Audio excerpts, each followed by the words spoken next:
Hey everyone, Molton here. Welcome back to another game in our series.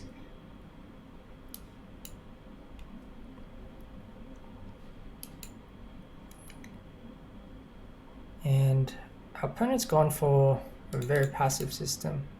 Actually, against this, I think it's better to put the pawn on c4. Probably should have put the pawn on c4 and grab as much space as you can. But yeah, if your opponent is playing stuff like this, where they're playing very passively, just grab as much space as you can with the pawns. So you can either do that with the C, D, E, or this way is also fine. Castles.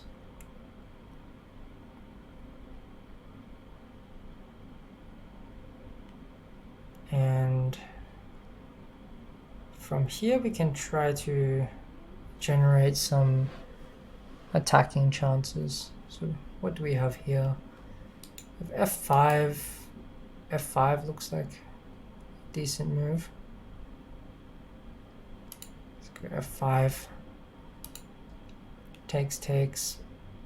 Let's do something before he manages to develop all his queenside pieces. Okay, the knight goes to h5, makes sense. I'm gonna immediately go knight to d5 to attack this bishop. Try to go after the dark squared bishop if I can. Now I'm threatening f6. If ever you get a pawn to f6, it's extremely strong. So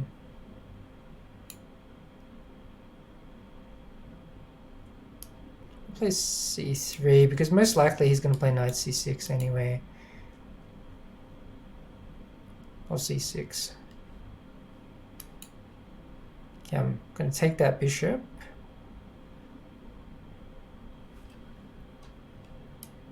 And play the move queen to g3. Queen is very good on g3. Also, we're trying to get our pawn to f6. The pawn being on f6 is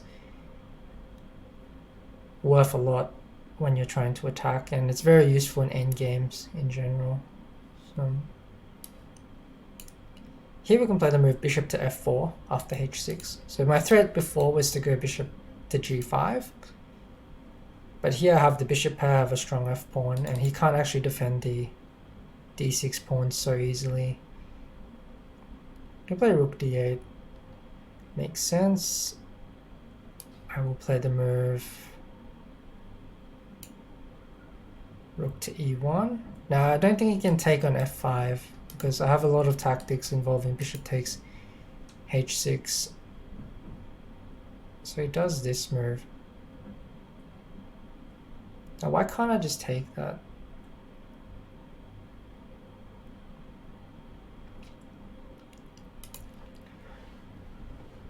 Okay, so this is where you want to calculate, make sure the tactics are working. So if pawn takes, first thing is I can capture the knight, which looks like it just wins a piece. Because rook takes, I can recapture. It looks like it just wins a piece to me. Or just take it. We also have bishop e5 ideas as well, and maybe some back rank ideas. If you go bishop c7, there might be some back rank ideas. This one. I suppose I can just take with the pawn.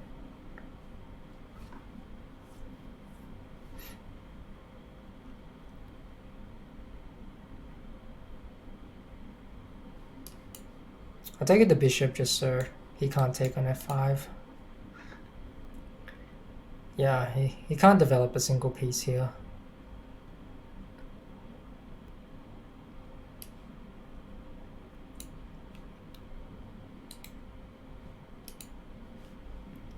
Yeah, it's a passive looking move.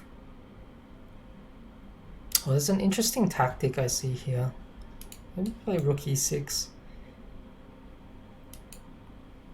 Rook e6, if pawn takes, we open up an attack on the queen. Now if the queen captures the pawn, you can actually checkmate there. You can actually go rook to f8, and the king can't go to h7 because our bishop on d3 prevents that. Also, rook here would get rid of the queen from the square. We don't have to play rook e6, mind you, like we have a completely winning position. And I would suggest that in a game you probably just want to consolidate in the safest way possible. But here, why not? We can go for some tactics. He can give up the queen for 2 rooks, but it should still be winning, I think.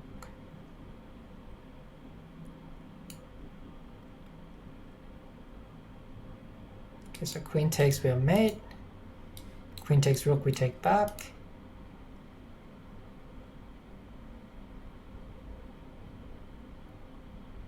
Here's rook takes d6.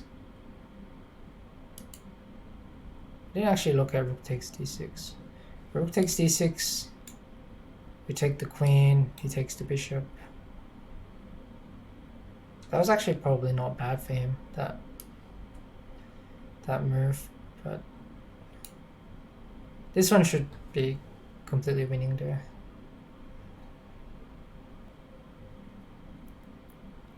Oh, I can en passant that kind of. People forget about en passant.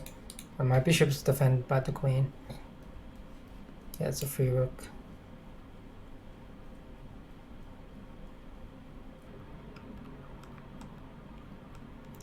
Okay, so we got into a really nice position from the opening in general.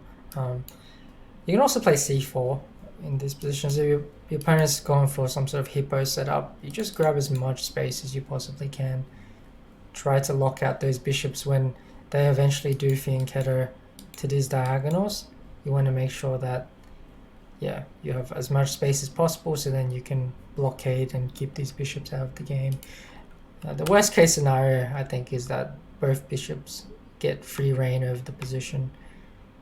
But yeah, he sort of put his knight on g6, which is not a great square because it walks into f5.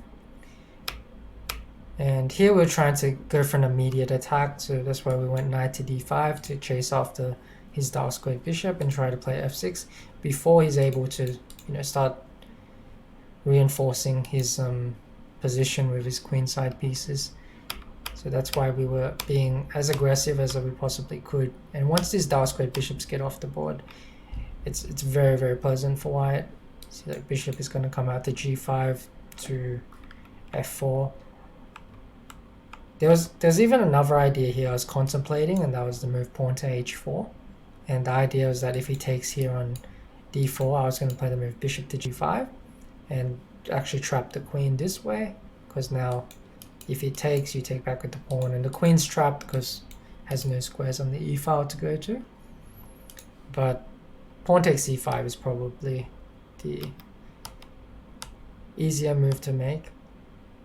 And here rook e6 is completely unnecessary. Like I said, it's probably just play a normal move and you should be winning, but this goes for a pretty checkmate on f8.